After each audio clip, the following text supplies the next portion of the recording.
আসসালামু আলাইকুম viewers, welcome to my channel. আজকে আমি আপনাদের সাথে শেয়ার করব মাত্র 2টি ডিম দিয়ে পারফেক্ট চুলায় তৈরি ক্যারামেল পুডিং। আশা করছি আজকের এই পুডিং রেসিপি আপনাদের কাছে ভালো লাগবে। ভালো লাগলে প্লিজ একটা লাইক দিয়ে সাথেই থাকবেন আর ফুল ভিডিওটি দেখার অনুরোধ রইল। আর আপনারা যদি আমার চ্যানেলে নতুন হয়ে থাকেন তাহলে প্লিজ চ্যানেলটিকে সাবস্ক্রাইব করে পাশে থাকা বেল আইকনটি প্রেস করে রাখবেন। আর যারা অলরেডি করে দিয়েছেন তাদেরকে অসংখ্য অসংখ্য ধন্যবাদ। তো পুডিং বানানোর জন্য প্রথমে চুলায় একটা হাঁড়ি বসিয়ে দিয়েছি আর হাঁড়িতে আমি দুধটা জাল করে নেব। তার জন্য এখানে 1 লিটার দুধ আমি দিয়েছি আর দুধটা খুব ভালো করে জাল করে ঘন করে নিতে হবে। 1 লিটার দুধ হাফ লিটার বানিয়ে নিতে হবে, তাহলে পুডিংটা পারফেক্ট হবে। তো মাঝে মধ্যে এভাবে নাড়াচাড়া করতে হবে, তা নাহলে কিন্তু দুধের শর্ট পড়ে যাবে। তো এইভাবে শর্টটা ভেঙে দিতে হবে, তার জন্য এভাবে নাড়াচাড়া করে আমি দুধটা খুব ভালো করে ঘন করে জাল করে নিচ্ছি।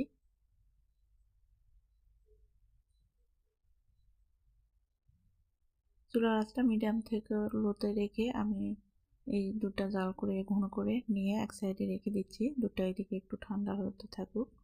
আর এদিকে চুলায় আমি প্যান বসিয়ে 1/4 কাপ চিনি দিয়ে দিলাম। এই চিনিতে আমি ক্যারামেল তৈরি করে নেব।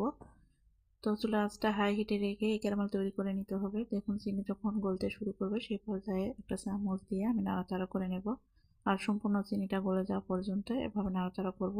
আর খুব সুন্দর একটা কালার আসা পর্যন্ত এভাবে নাড়তে হবে। তো খুব সুন্দর একটা কালার এসেছে। এই পর্যায়ে আমি চুলাটা অফ করে যে পাত্রে পুডিংটা বানাবো সেই পাত্রে আমি এই ক্যারামেল নিয়ে নিচ্ছি। তো সাথে সাথেই কিন্তু ওই পাত্রে সেট করে নিতে হবে, তা নাহলে জমাট বেঁধে যাবে। তো এভাবে ঘুরিয়ে ঘুরিয়ে আমি চারপাশে সেট করে নিচ্ছি ক্যারামেল। দেখুন খুব সুন্দরভাবে সেট হয়ে গেছে। এখন এটা এক সাইডে রেখে দিচ্ছি। এখানে একটা মিক্সিং বোল নিয়েছি আর এখানে নিয়ে নিচ্ছি রুম টেম্পারেচারে থাকা 2টা ডিম। ডিমটা এখন একটুখানি ফেটিয়ে নেব আর তার আগে আমি হাফ চা চামচ এখানে ভ্যানিলা এসেন্স দিয়ে দিচ্ছি। তারপর ডিমটা ফেটিয়ে নিচ্ছি। ডিমটা ফেটিয়ে নেওয়ার পরে এখন এখানে হাফ কাপ পরিমাণ আমি চিনি অ্যাড করে দিচ্ছি। এখন এই চিনি গলে যাওয়া পর্যন্ত আমি এভাবে হ্যান্ড উইক্স দিয়ে চিনিটা গলে নেব এই ডিমের সঙ্গে। খুব ভালোভাবে নেড়েচেড়ে নিয়ে চিনিটা সম্পূর্ণরূপে গলে যাওয়া পর্যন্ত এভাবে হ্যান্ড উইক্স দিয়ে আমি নাড়তে থাকবো। তো চিনিটা যখন সম্পূর্ণরূপে গলে গেছে সেই পর্যায়ে আমি জাল করে ঘন করে দুধটা রেখেছিলাম সেই দুধটা আমি দিয়ে দিলাম।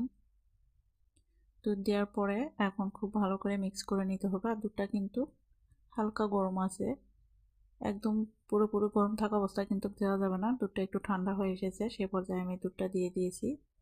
তো এখন পুডিংয়ের পাত্রে আমি এই মিশ্রণটি সেঁকে নেব, তাহলে পারফেক্টভাবে পুডিং হবে। এখন ঢাকনাতে ঢেকে চুলায় বসিয়ে দেব ভাপে। তার জন্য চুলায় একটা হাঁড়ি বসিয়ে এখানে পর্যাপ্ত পরিমাণে পানি দিয়েছি। পানিটা কিন্তু আমি যে পাত্রে পুডিং বানাচ্ছি সেই পুডিং পাত্রের তলানি পর্যন্ত পানিটা থাকবে, এর থেকে বেশি কিন্তু হবে না। একটা স্ট্যান্ড বসিয়ে তার উপর আমি পুডিংয়ের পটটা বসিয়ে দিয়েছি। তারপর ঢাকনা দিয়ে ঢেকে আমি 30 মিনিট জাল করে নিয়েছি মিডিয়াম আছে। 30 মিনিট পর আমি চেক করে নিচ্ছি একটা কাঠি দিয়ে হয়েছে কিনা। কাঠিটা যদি পরিষ্কার আসে তাহলে বুঝতে হবে যে পুডিংটা হয়ে গেছে, তবে সময়টা একটু কম বেশি লাগতে পারে। তারপরে আমি পুডিংটা সেট হওয়ার জন্য ডিপ ফ্রিজে রেখে দিয়েছিলাম। খুব ভালোভাবে যখন সেট হয়ে গেছে তারপরে ফ্রিজ থেকে বের করে আমি একটা ছুরি দিয়ে আলগা করে নিয়েছি। তারপরে তো একটা প্লেটে ঢেলে নিয়েছি। তো দেখতে পাচ্ছেন মাশাআল্লাহ পুডিংটা কিন্তু অনেক সুন্দর হয়েছে আর খেতেও কিন্তু মাশাআল্লাহ অনেক মজা। আশা করছি আজকের এই পুডিং রেসিপি আপনাদের কাছে ভালো লেগেছে। ভালো লাগলে প্লিজ লাইক কমেন্ট শেয়ার করে দেবেন বেশি বেশি করে। আর এইরকম নিত্য নতুন রেসিপি পেতে আমার চ্যানেলটাকে সাবস্ক্রাইব করে পাশে থাকা বেল আইকনটি প্রেস করে রাখবেন। আজকে এখানেই বিদায় নিচ্ছি। সুস্থ থাকবেন, ভালো থাকবেন। আল্লাহ হাফেজ। আসসালামু আলাইকুম।